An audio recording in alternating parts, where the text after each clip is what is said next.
बिस्मिल्लाहिर्रहमानिर्रहीम। Dear viewers, अस्सलाम वालेकुम। Welcome to cam. आज जो टॉपिक हम डिस्कस करने जा रहे हैं वो है एयर पोल्यूशन। डेफिनेटली आप मीडिया से रिलेटेड हैं और एयर पोल्यूशन के हवाले से आप पहले भी बहुत कुछ जानते होंगे।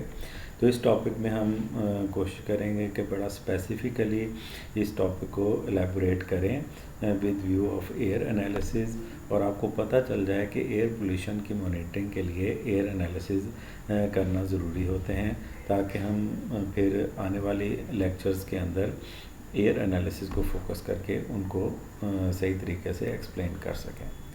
My name is doctor Tahir Maqbool, as you all know. सबसे पहले थोड़ा सा बैकग्राउंड देख लेते हैं कि एयर पोल्यूशन बेसिकली स्टार्ट कब हुई। जब अगर हम बिल्कुल शुरू में जाना चाहें या रूट काज की तरफ जाना चाहें, तो जब भी हज़रत इंसान ने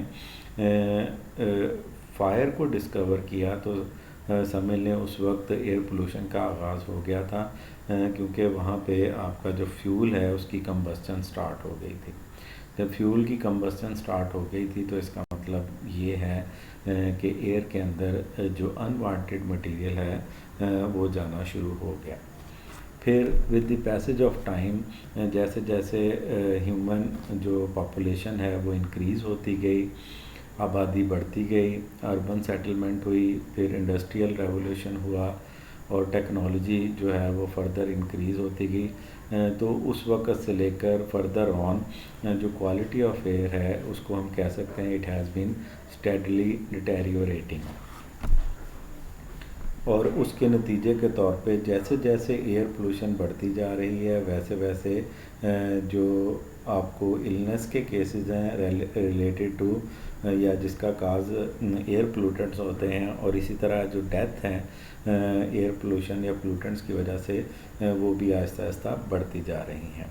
आज से कुछ अर्सा पहले अगर आप सोचें तो हमने स्मोक का शायद नाम भी ना सुना हो, लेकिन अब जो बड़े एरिया सिटीज़ हैं जिनके अंदर इंडस्ट्रियल ज़्यादा है, अगर आप उनको देखें लाइक लाहौर, गुजरांवाला या फैसलाबाद, तो इन एरियाज़ के अंदर विंटर सीज़न के अंदर आप स्मोक को ख़बरों में भी सुनते हैं, एयर क्वालिटी इंडेक्स का भी जिक्र सुनते हैं, और इस स्मोक या एयर क्वालिटी इंडेक्स के एयर क्वालिटी के डाउन होने की वजह से आप जो मुख्तलिफ मेजर्स गवर्नमेंट लेती है, फॉर एग्ज़ाम्पल जो सेंसिटिव ग्रुप ऑफ पॉपुलेशन है यानी कि हमारे जो किड्स हैं उनके लिए कुछ छुट्टियों का ऐलान भी किया जाता है। तो आहिस्ता आहिस्ता जैसे जैसे पोल्यूशन का लेवल बढ़ रहा है, एयर क्वालिटी डाउन हो रही है, वैसे वैसे जो इसका इम्पेक्ट है हमारी सोसाइटी के ऊपर वो सिग्निफिकेंट होता जा रहा है। तो सोर्सेज देख लेते हैं। बेसिकली हम दो मेजर कैटेगरीज़ के अंदर सोर्सेज को डिवाइड कर सकते हैं। एक तो एंथ्रोपोजेनिक है, यानी कि वो कारस्तानी जो कि हज़रत इंसान करता है, यानी कि in order to increase the air pollution, और दूसरा कुछ नेचुरल सोर्सेज भी हैं। तो हम इन दोनों को बारी बारी डिस्कस करेंगे। एंथ्रोपोजेनिक जो सोर्सेज हैं उनको हम दो फर्दर कैटेगरीज़ के अंदर डिवाइड कर देते हैं। एक स्टेशनरी सोर्सेज होते हैं जो कि इमूवेबल होते हैं, और दूसरे मोबाइल सोर्सेज होते हैं। तो वन बाय वन इनको देख लेते हैं। स्टेशनरी सोर्सेज बेसिकली तीन तरह के हो सकते हैं। एक तो फायर है, आप किसी भी जगह पे आग लगा लेते हैं। आप फॉर एग्ज़ाम्पल शुगर केन की फसल उठाई और खेत को आग लगा दी। वैसे फॉरेस्ट फायर अगर आपने खुद इनिशिएट कर दी, और वैसे घरों में जो आप ईंधन जलाते हैं, इंडस्ट्रीज़ के अंदर ईंधन जलाते हैं, तो ये एक स्टेशनरी सोर्स के तौर पे काम करता है for the air pollution. Second जो मेजर सोर्स है स्टेशनरी सोर्सेज के अंदर वो इंडस्ट्रीज़ हैं। अब इंडस्ट्रीज़ के अंदर आपको पता है कि एनर्जी चाहिए होती है मुख्तलिफ प्रोसेसेस को रन करने के लिए, और फिर मुख्तलिफ टाइप्स के फ्यूल्स जो हैं इंडस्ट्रीज़ के अंदर बर्न किए जाते हैं, चाहे वो गैशियस फ्यूल्स हों या लिक्विड पेट्रोलियम जो फ्यूल्स हों। तो तो इस वजह से जो एयर के अंदर पोल्यूशन है वो भी इंक्रीज़ होती है। फ्यूल के अलावा भी जो इंडस्ट्रियल प्रोसेसेस के अंदर बहुत सारी टॉक्सिक गैसेस प्रोड्यूस होती हैं जो कि एनवायरनमेंट के अंदर एटमॉस्फेयर के अंदर जाती हैं और फिर उसको क्या करती हैं, ख़राब करती हैं। इस वजह से इंडस्ट्रीज़ जो है वो भी एक मेजर स्टेशनरी सोर्स के तौर पे जाना जाता है। तीसरी जो मेजर कैटेगरी है वो है पावर स्टेशंस। पावर स्टेशंस के अंदर आपको पता है कि अक्सर सुना आईपीपीज आपने सुना होगा कि बहुत सारे जो पावर स्टेशंस हैं हमारे या तो कोल बेस्ड होते हैं या फिर फर्नेस ऑयल बेस्ड होते हैं।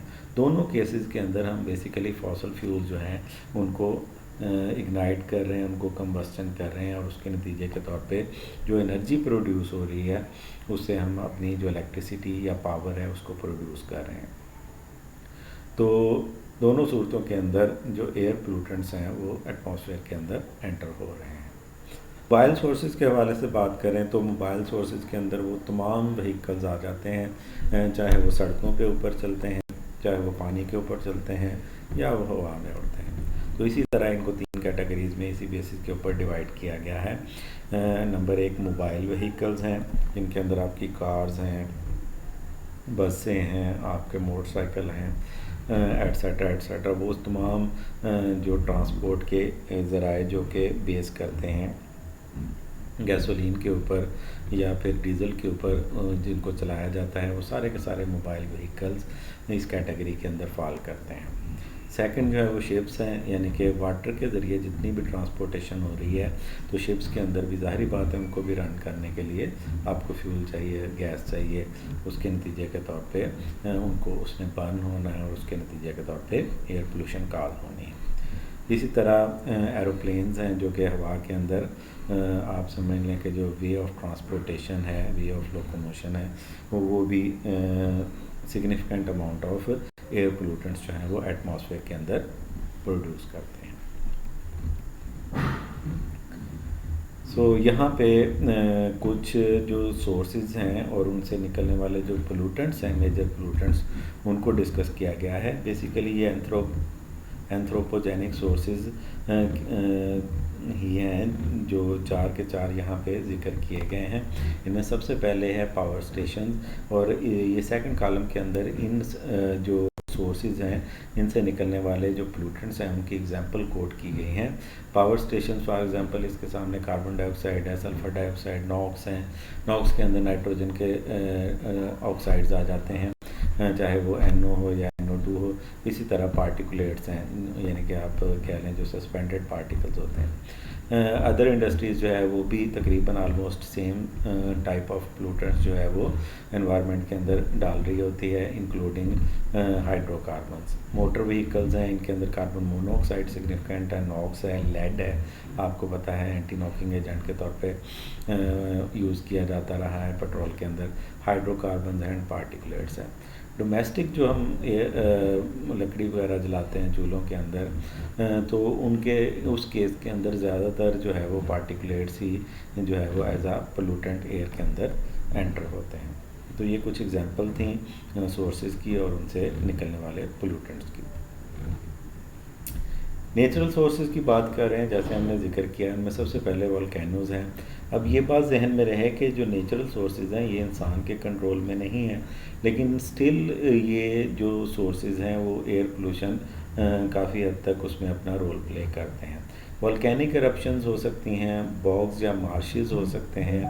जो सोर्स है वो बॉग्स एंड मार्शेस हैं।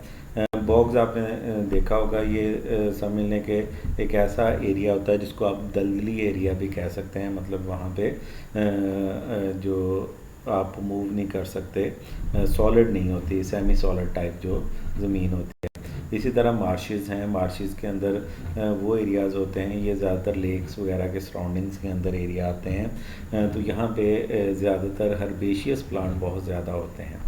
तो ये जो हर्ब्स होती हैं या ऊपर बॉग्स के अंदर अगर हम देखें तो वहाँ पे भी ज़्यादातर एनएरोबिक जो एनवायरनमेंट होता है हाइड्रोस्फीयर के अंदर वो डेवलप हो चुका होता है और उसकी वजह से बहुत सारे पोल्यूटेंट्स जो हैं वो एटमॉस्फेयर के अंदर जो है वो जा रहे होते हैं। तीसरा जो है वो लाइटनिंग है जो कि मुख्तलिफ पोल्यूटेंट्स काज करती है।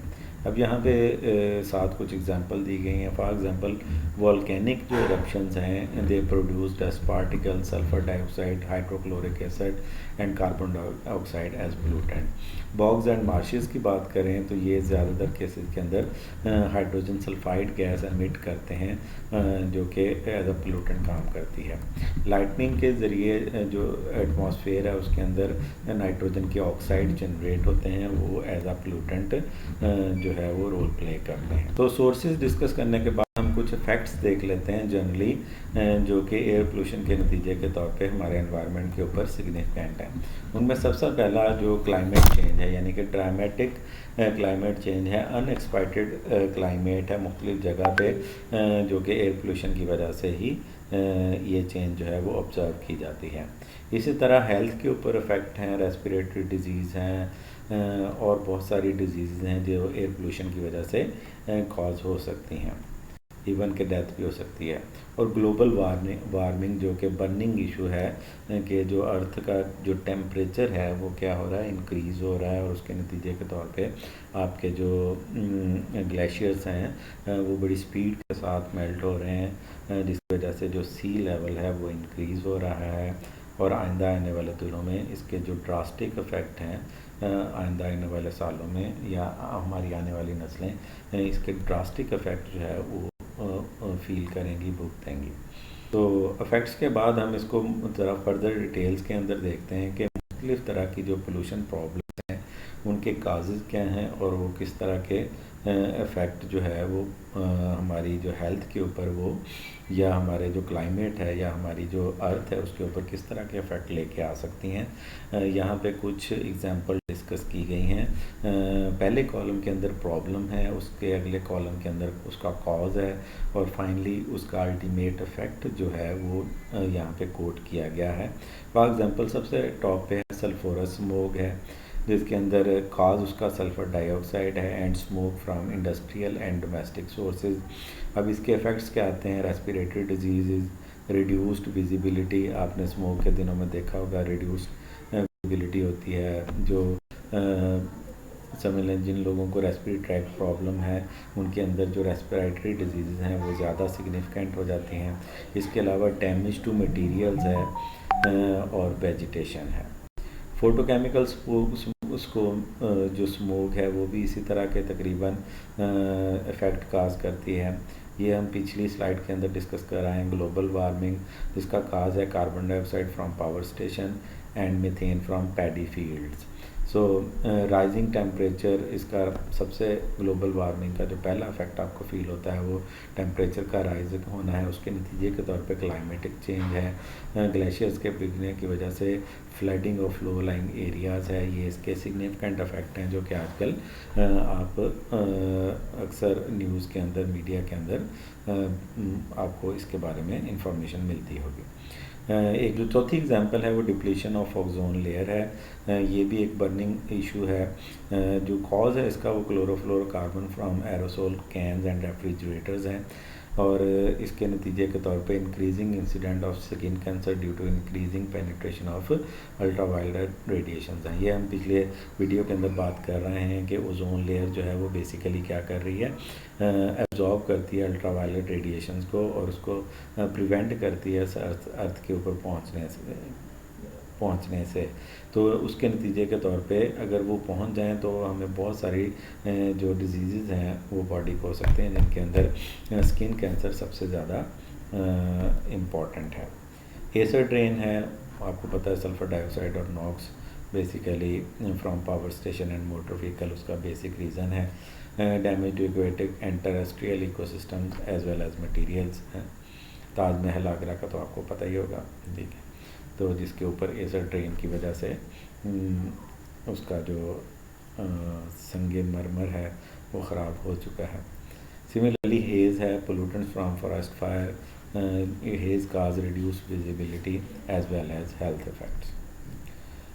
एयर पोल्यूशन की एक और टाइप है that is indoor air pollution. अब ये बात जहन में रहे कि आप लोग अपनी ज़िंदगी का तकरीबन 80% 80% जो है वो इंडोर स्पेंड कर देते हैं। अगर आप अपनी डेली रूटीन के ऊपर नज़र डालें तो ज़्यादा टाइम घर में स्पेंड होता है। अगर यूनिवर्सिटी ओपन हो तो आप लोग यूनिवर्सिटी या कॉलेज या स्कूल या ऑफिस जहाँ पे भी आप लोग जाते हैं तो वहाँ चले जाते हैं, वो भी इंडोर है। वहाँ से वापस आते हैं तो फिर आप घर के अंदर, आपकी पूरी नाइट जो है आपके कमरे के अंदर। तो ओवरऑल अगर जनरली हम परसेंटेज कैलकुलेट करेंगे तो मोर देन 80% जो आपकी लाइफ है वो इंडोर गुजरती है। तो इंडोर एयर पोल्यूशन जो है वो भी एक प्रॉब्लम है, क्योंकि आपका ज़्यादातर वक्त इंडोर गुजरता है, लिहाजा you are expose to indoor air pollution. इसलिए इंडोर एयर पोल्यूशन का जानना आपको ज़रूरी है। सो इंडोर एयर पोल्यूशन के सोर्सेज क्या हैं? घरों के अंदर हीटर्स हैं, ख़ासकर वो इलाके जो सर्द हैं वहाँ पे हीटर कॉन्स्टेंटली चलते हैं। कुकर्स हैं, हाँ जी, गोश्त पाए गलाने के लिए कुकर इस्तेमाल किए जाते हैं। या फिर जो हिली एरियाज़ हैं वहाँ पे कुकिंग के लिए ज़्यादातर कुकर्स इस्तेमाल किए जाते हैं, तो वो एक source of indoor air pollution cause करते हैं।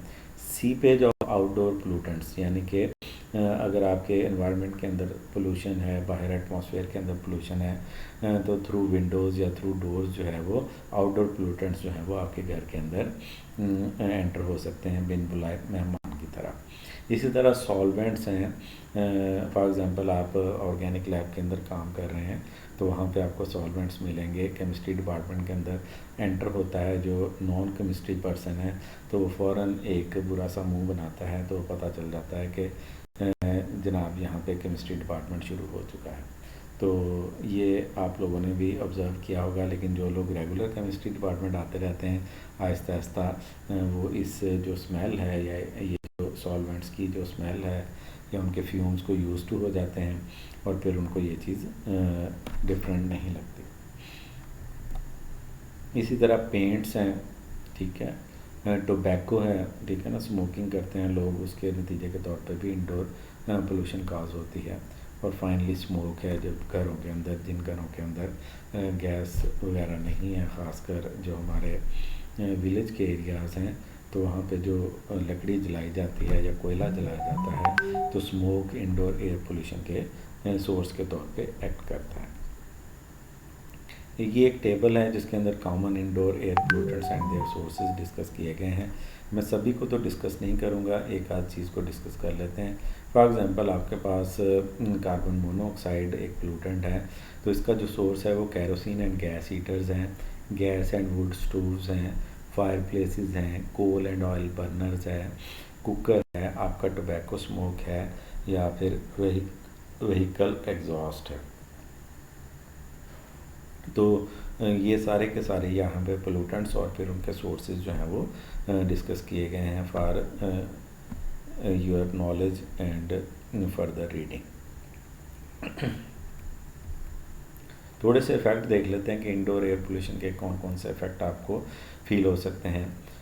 आपकी आइज़, नोज़ एंड थ्रोट में इरिटेशन हो सकती है।